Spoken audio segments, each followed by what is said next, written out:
Growth, infrastructure, transportation, and housing are some of the issues on the mind of Charleston Area Metro Chamber of Commerce President and CEO Bryan Derreberry's mind.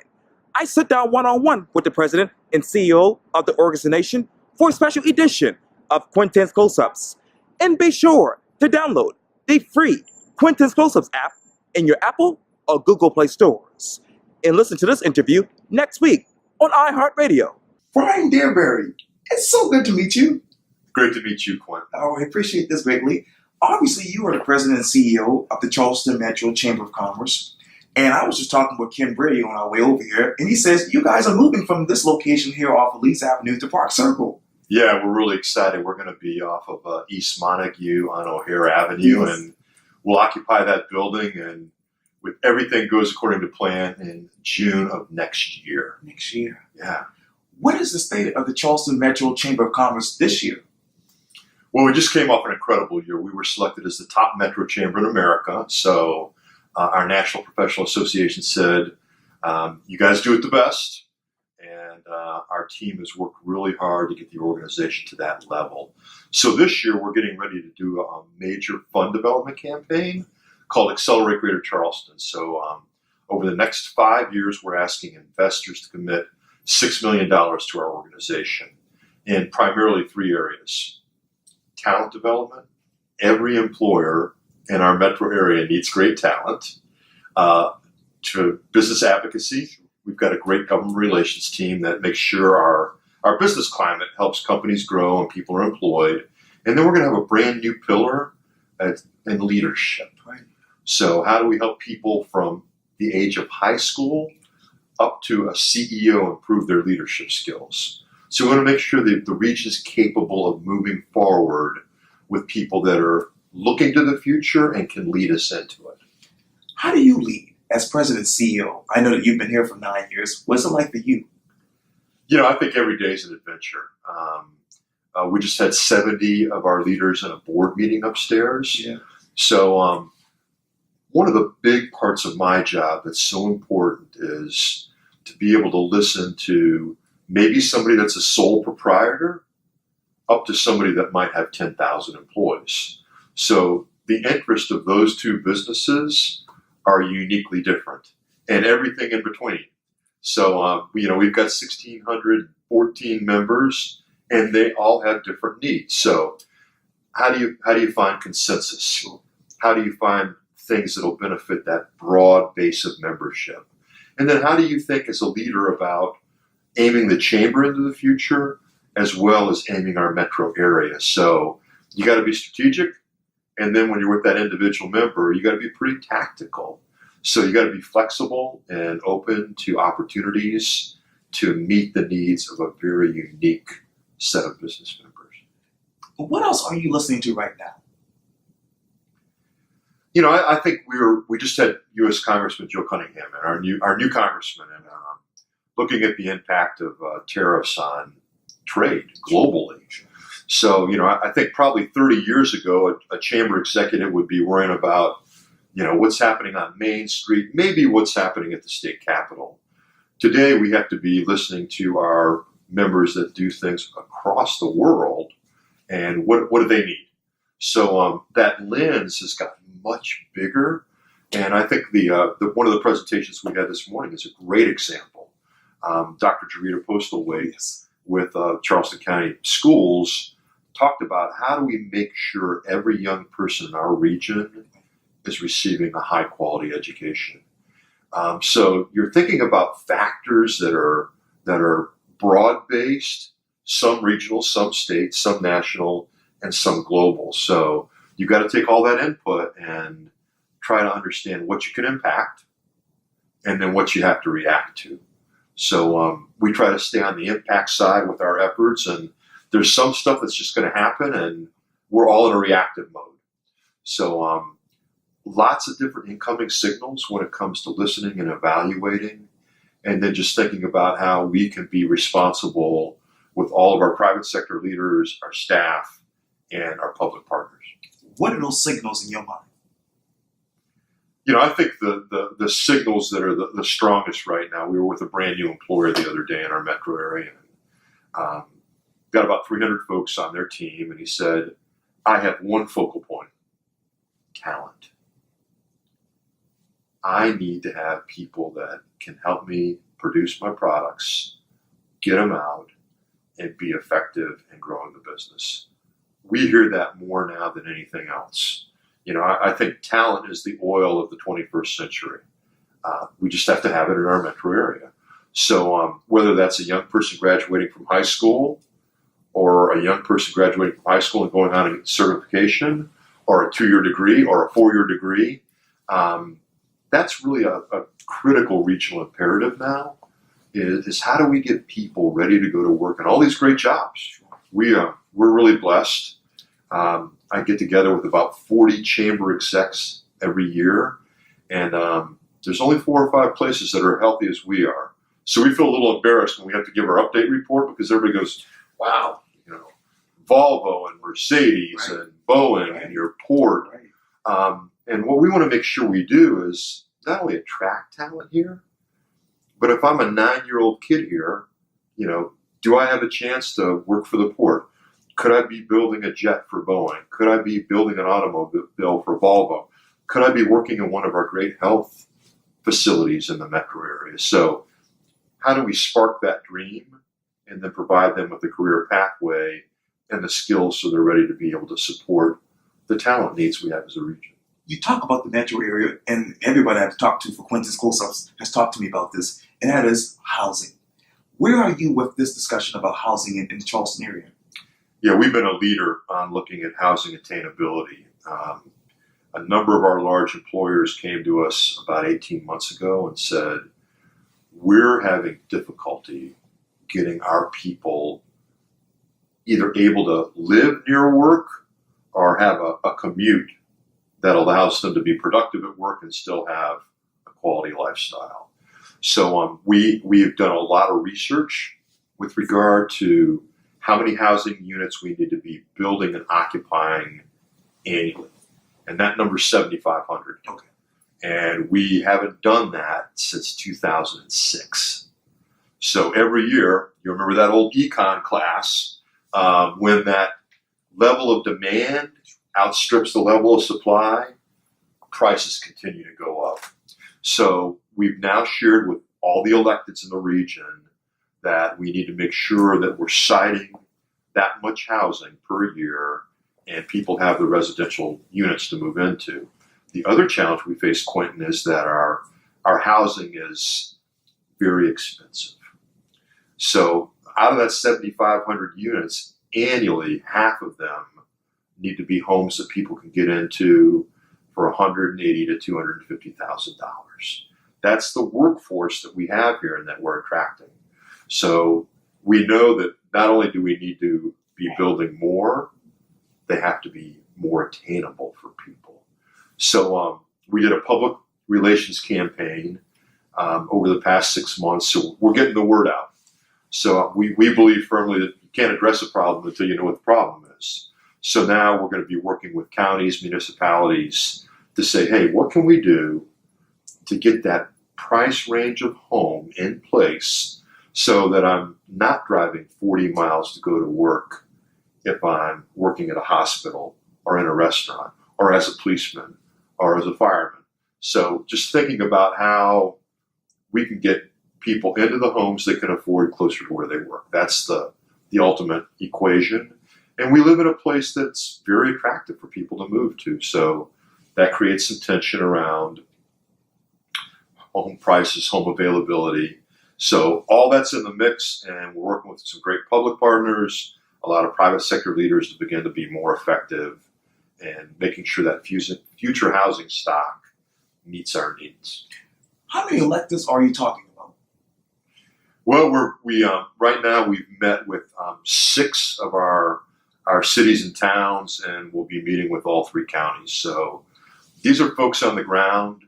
We're doing something with them called an investment opportunity study. So we sit down with them and say, okay, here's all your demographics. You provided us with a lot of this information. Here's how many people commute into your community every day. Here's how many people go out to go to work. And then a real important part of that evaluation is, Here's people that live in your community and work in your community. So we want that percentage to grow, because if I'm 5 minutes from work versus 35 minutes from work, I'm not on the road as much. I have more time with my family. I'm calmer and more productive when I arrive at work because I haven't been stuck in traffic. Everything gets better. Also, the use of our roads, their utilization, becomes much more effective. So, you look at 26 going to the peninsula every day, and then people coming home. That's primarily in a 7:15 to 9:30 time frame. So it doesn't make sense to build a lot of additional roads for just 4 hours a day. So how can we get people closer to where they live to their work? That's one of the goals that we have in the whole process. That brings me to public transportation. Where is that in that equation? Yeah, we're a huge champion, a major advocate for low country rapid transit. So that's a bus rapid transit line that'll run from Somerville all the way down to the peninsula. These are going to be high speed buses. So I think there's 18 stops on the route, and it's absolutely imperative. 81% of the people that go to work every day in Greater Charleston drive by themselves. So, we have to make sure that our rapid transit system gives them some nice alternatives. We're getting ready to take 90 leaders out this fall to Salt Lake City, Utah. And we're going to look at their light rail. We're going to look at their bus rapid transit. And they're one of the best models for us in the country. About 400,000 people more than us, so they're not, 2.5 million, 3 million people. So we're going to learn from them. And we're going to look at what we can bring back here to help with mass transit. So we're excited about that opportunity. A lot of this is just Charleston has grown so much in the past 20 years that now we have to be thinking differently. How do you think differently in 2019? Well, I think in 2019 you need to be thinking differently and thinking about where we're going to be in 2030. I think a lot of people just think what's going to happen in 2020 or 2021. And we're trying to aim the whole region to be thinking about 10, 15, 25 years from now. So I think for any community that's growing like we are, your elected leadership, your private sector leadership, your civic leaders, they need to be thinking at least 10 to 20 years further out, because it's going to lead to better decisions when you look at, and we're very committed in our organization to doing the research, getting the facts, understanding what the facts are requiring us to project out, and then rallying people around the opportunity to think, what do we look like in 2030 or 2040? So that becomes really important. What do you want Charleston to look like in 2030 or 2040? I think that we want to very much honor the character and aesthetics of our community. And also, within that equation, we're going to have to look at smart growth opportunities. So are there places in our community where density makes sense and it could be supported? Maybe the North Morrison and the Neck area provide us with opportunities for greater density. So I think thinking about the community in, parts and parcels, maintaining the quality and caliber of what we have downtown on the peninsula. And also looking at new parts of our community, excuse me, and thinking, in 25, 30 years from now, what could their promise be? What could their potential be? And, one of the things that we talk about internally that's so true, Quintin, is that you can't have a compact, attractive community that's commuter friendly if you have urban sprawl. So you have to think, how can we help the community to look at elevating some of the size of buildings, the number of floors in buildings, so that density component can also help us to maintain a lot of the things we like. But if we keep growing, you don't want people to say that Orangeburg's our largest suburb. That wouldn't be a good thing. So we need to be wise about what's the footprint that we have to work with, and how do we work most effectively within that footprint. One of the reasons we're going to Salt Lake is because they have mountain ranges in the Salt Lake. So they're a little bit like us with all of our water and our topography. We're not a Denver where you have all this land around that you can readily build to. That Atlantic Ocean, it gets in the way a little bit. So we need to think about how do we best use our developable land in a way that makes the most sense in the years ahead. And lastly, what do you think about gentrification? That's a hot topic around here as well. Where is that in your mind? Well, I think that when we look at communities' potential and being thoughtful about both their heritage and their future promise, we need to be respectful of their history. We need to be respectful of the people that have lived in the community. And I think every metro area that I've ever lived in or been exposed to has to be thoughtful around that topic. I'm not sure if there's any one roadmap. I think the roadmap is people that want to be willing to sit down and make sure you got all the right people at the table to have the conversation. And that takes a lot of patience. That takes a lot of time. And one thing we know about communities is they don't stay static. Communities are dynamic. They're growing and moving forward, or they're not growing and they're retracting. So we're at the fortunate place of being in an area that is growing and dynamic. So how do we manage it? How do we have those conversations?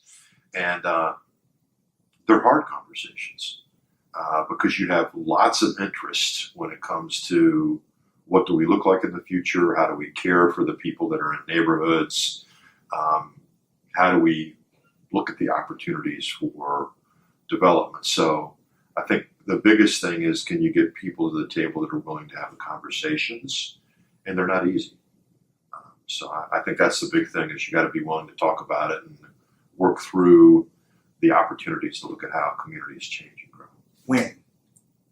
When? Yeah. When do you want to start that conversation? Well, I think that conversation has to be ongoing. Okay. Again, nothing stays static. In an area that may have been a little underdeveloped or hasn't grown in years, that can change when you do a low country rapid transit.